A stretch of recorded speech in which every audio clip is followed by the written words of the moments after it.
Hello, everyone. This is Dan Davis, editor-in-chief of the Fabricator magazine, joined today by my colleague Tim Heston, senior editor, and we're here to kind of chat about our March 2022 issue of the Fabricator. It should be hitting inboxes and mailboxes right about this time if you haven't received it already. Before we started, though, we thought we'd probably reflect back on last week's events at the FMA Annual Meeting in Miami, Florida.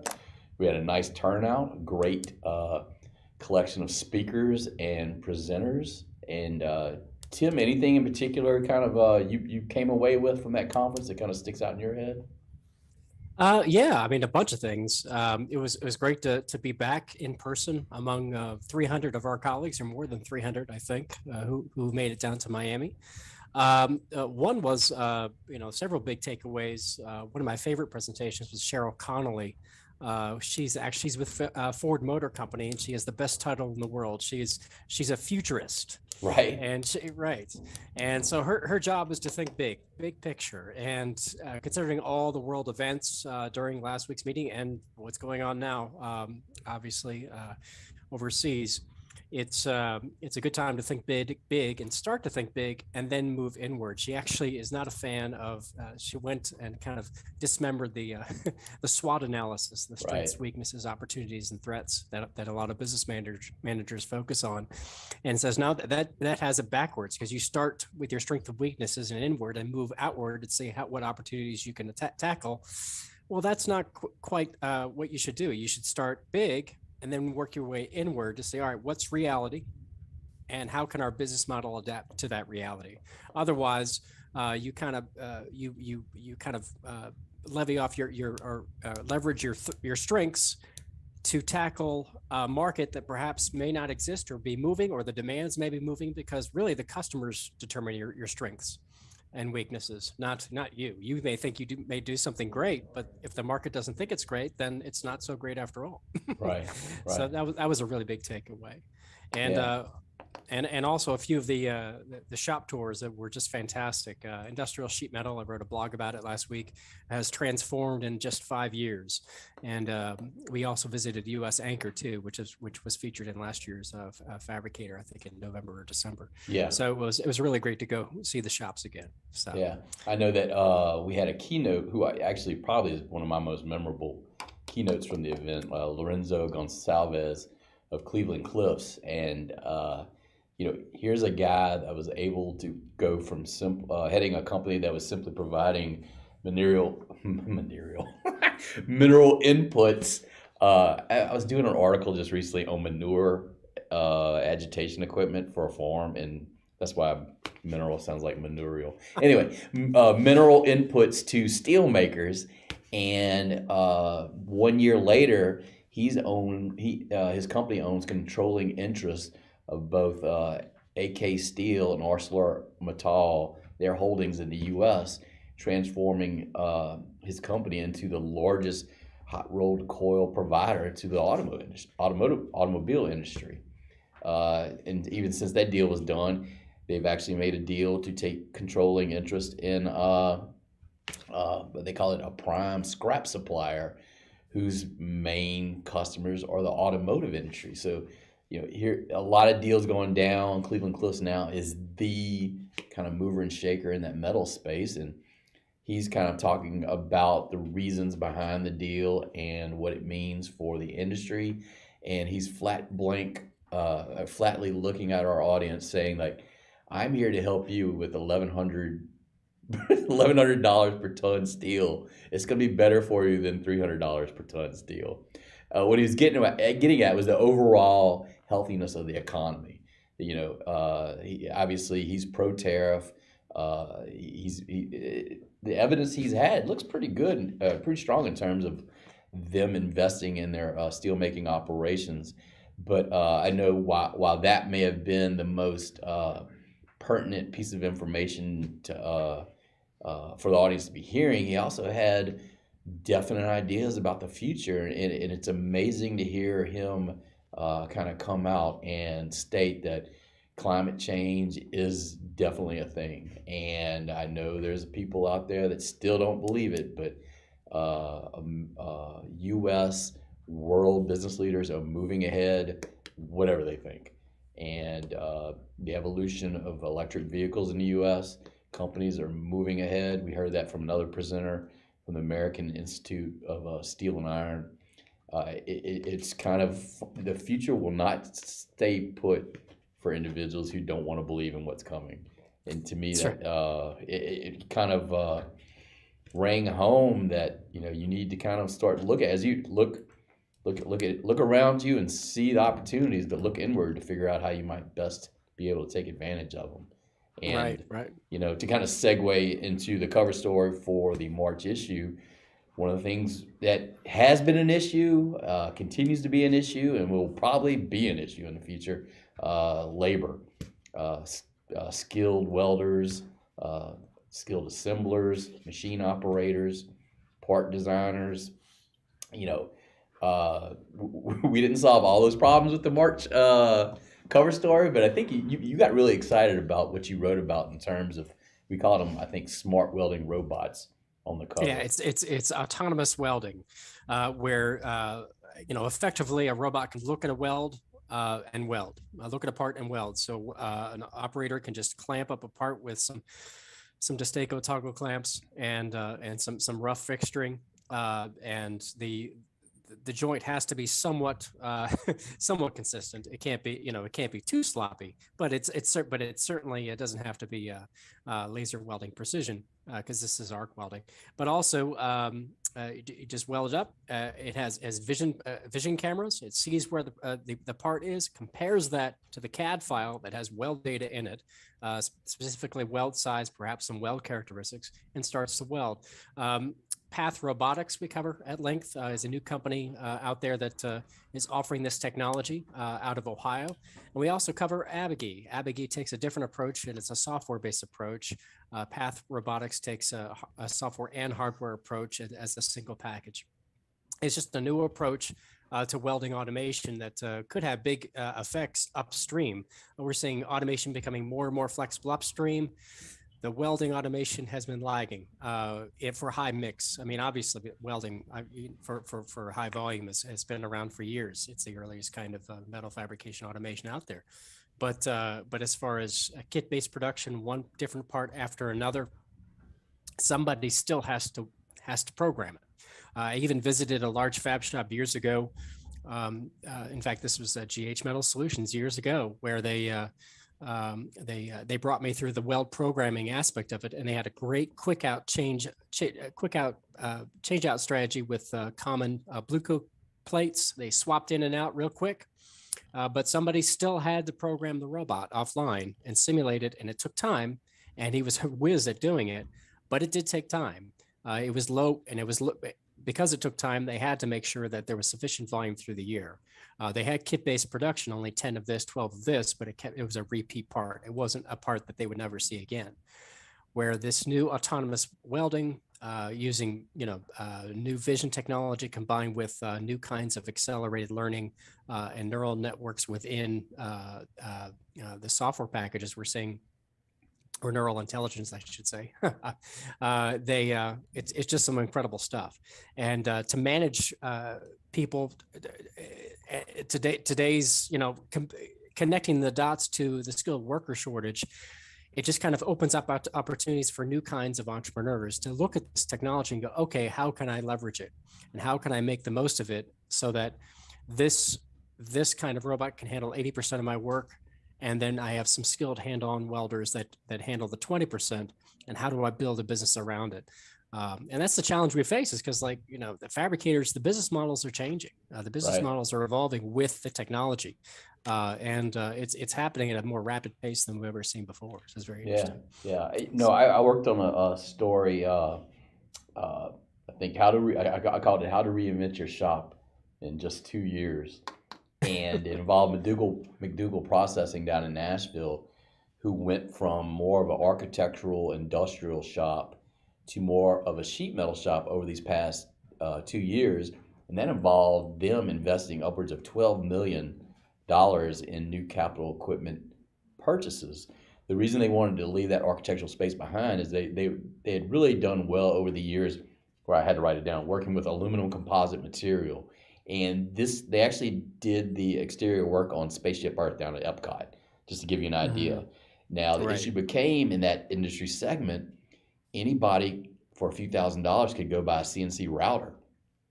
And if you have technology that's able to close the gap between maybe a shop with skilled craftsmen and those that can easily kind of buy that capability through technology, that's a real issue. So they jumped to the sheet metal side. And one of the first purchases they had was a combination punch laser. And they've been since rolled that out into a variety, obviously a job shop, a variety of programs, a variety of jobs. But one of the ones that sticks out is they're actually doing a facade on 2nd Avenue in Nashville for the AT&T building. And if anybody remembers, and it actually jogged my memory as I was working on the story, I had forgotten about the Christmas Day bomber that was there last December. I don't think any injuries occurred, but it decimated, destroyed. Was that 2 years ago? Yeah, maybe so. But totally destroyed that whole street, the facades of those buildings. So this is part of their rehab effort for the AT&T building. And it's not just a simple punch job, though. It's actually going to be a punched out replication of the skyline of Nashville on 2nd Avenue circa like the late 1800s. And obviously, to a skilled craftsman would take upwards of several weeks to kind of do this. And this thing they're just kind of banging out because they've already done all the layout work, the programming work ahead of time.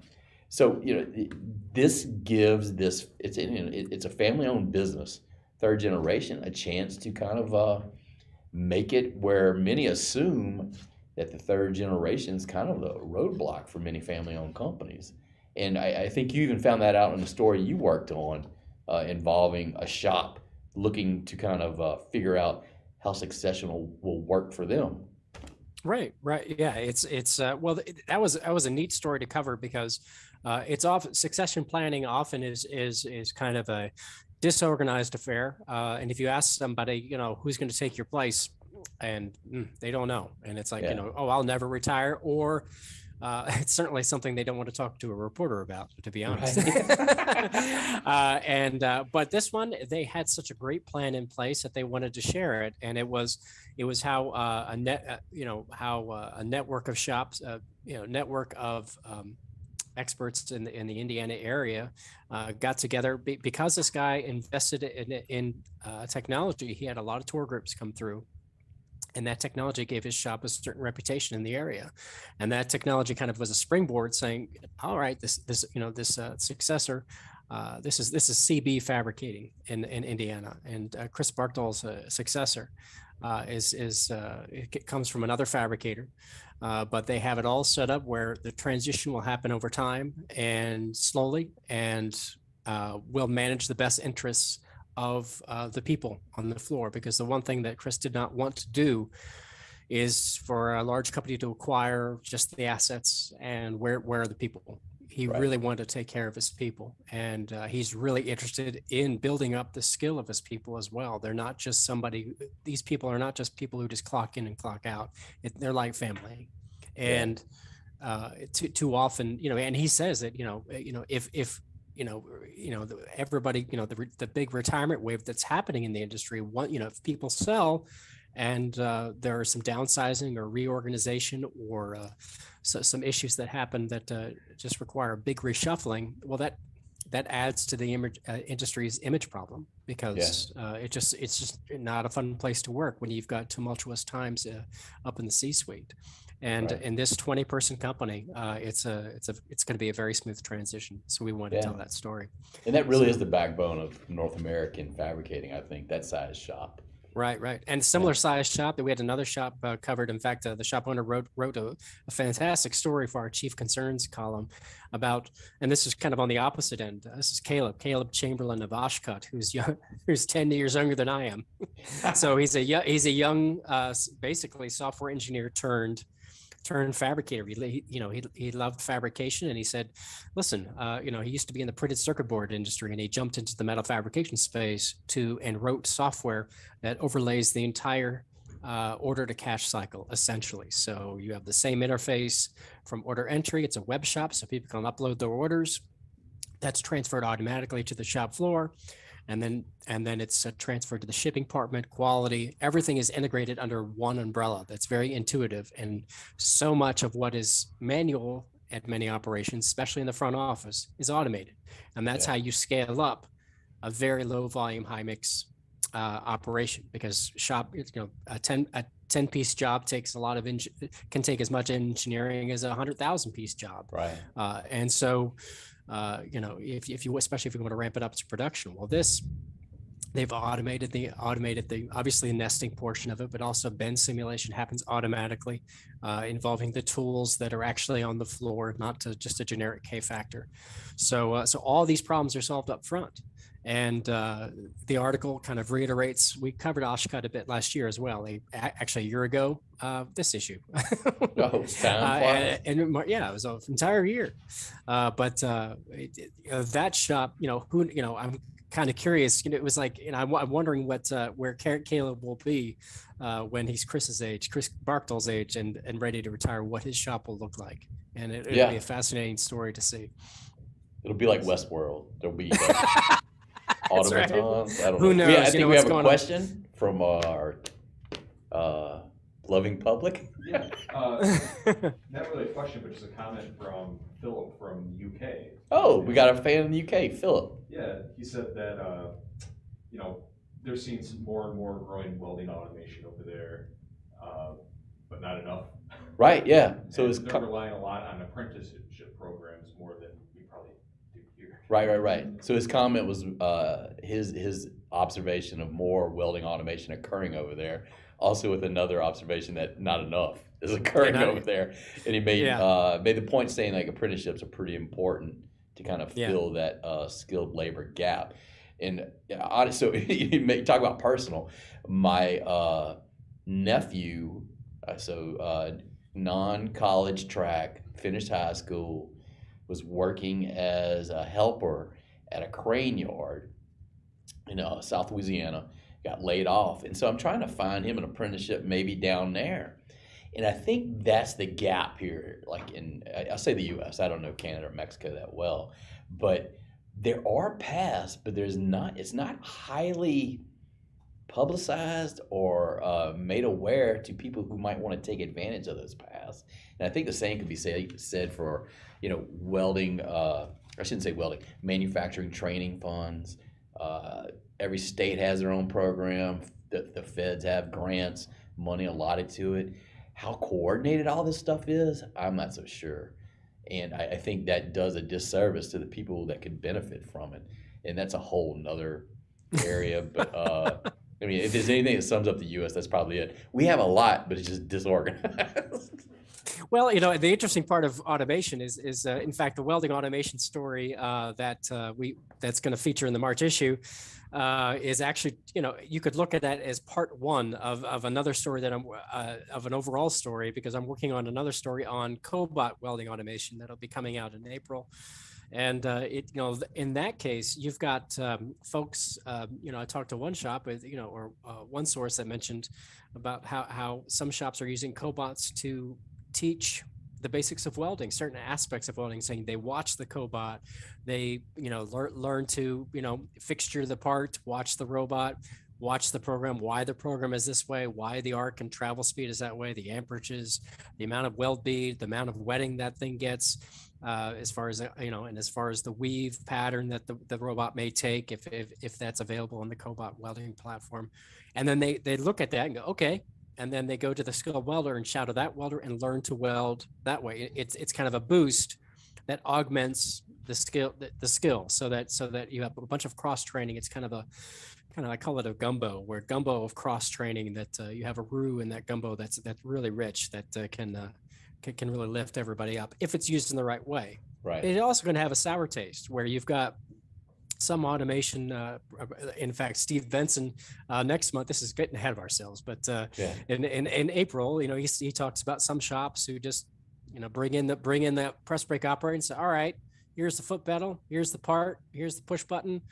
Don't be sure not to pinch your finger off. Right. It's and good luck, and hopefully they've got some safeguarding on the brakes. And so we've got this dichotomy. The shops that still kind of that kind of use operators as just kind of button pushers, and then they kind of churn through and maybe go back to Walmart because that's a better opportunity for them, which is kind of sad to see. And then there's that other aspect where there's just incredible growth, and they embrace technology and they embrace skill specifically, not skill and technology together. Because if you think technology can reduce the need for skill, that means you've got a shop of disengaged folks that won't stick around. So what kind of workplace would that be? And we might have another comment. Just another comment for Steve Zerio. Yes, yeah. Steve Zerio, how you doing? Yeah. He just says company he works for, they could hire 18 people right now. So, wow. Yeah. Wow. Yeah. No, I think, Tim, just to go back to your comment, so Steve said the company he works for could hire 18 people right now. Yeah. So you go back to your comment, life is not black and white. There's shades of gray. But the scenario you talked about with the, I think it was CB fabricating, to have ownership management that actually has your back, actually concerned about your future, that's not something that's around a lot. And I think that's one of the things when you talk about benefits of entering this industry, finding an organization like that, the pay may be as great, but if you have someone that A, has your long-term interests at heart, but B, also offers that career path, or at least kind of figuring out what you could do next and how you can add more value. That's one of the other things that came out from the annual meeting, is that if you're engaging Generation Z, you better be engaging. The idea that you're going to let these kids, kind of show up and press a button all day, they're gone. And it just makes for a better organization. It makes for a more engaged workforce, and it makes you employer of choice in a community. So I think there's a lot of lessons to be learned, not only in the Fabricator, but also from annual meeting, conferences, and even talking with other fabricators, which the annual meetings are kind of a great place to do that. So, and it helps too that the majority of folks out there, I mean, we're talking small operations, 20 employees or fewer.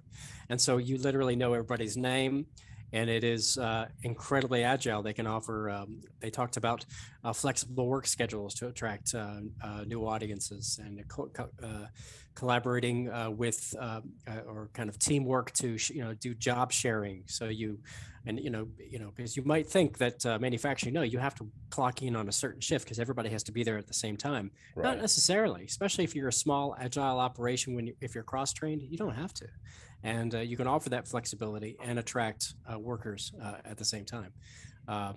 And really get them curious about the business. And you can almost build your own career path in this business. Yeah. It's in that kind of point of change where I'm seeing some young folks who are just finding incredible success because they're really leveraging the technology, and they weren't taught about it, in engineering school. They see this and go, no, they say we can use this in a new way and really make something of ourselves. So. Yeah, and to go back to just the immediate future. Mr. Gonsalves of Cleveland Cliffs, I mean, he's predicting automotive industry, once it clears out of this microchip shortage and kind of this pandemic funk, 18 million cars being produced in North America.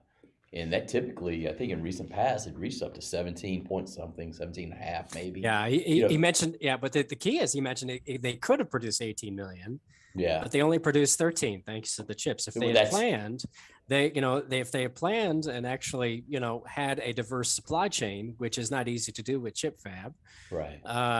Then they could have taken care of unprecedented opportunity with the post-pandemic rebound. Yeah, but I think we'll get there. I guess that's kind of my point, is that we'll get there. Yeah. Things are going to change, and fabricators are going to help facilitate that change. And then with that comes, opportunities I am not yet aware of, but whether it's actually providing tube for these new frames for electric vehicles, or providing the frame structure for the EV charging stations. You know, that's just scratching the surface. The ripples that come from such great shifts in the way society lives. I mean, I literally made the joke to a coworker today that, you know, the idea that we're going to be able to eat steaks for the next 50 years, some people would argue against it in terms of the amount of water. And I think Mr. Gonzalez said that, you know, the infrastructure that is required to raise beef as compared to maybe chickens and pork may not be there in the future, because there may not be the resources to kind of support that. Cheryl Connolly said it really great. Cheryl, yeah, it was our futurist friend, Cheryl Connolly.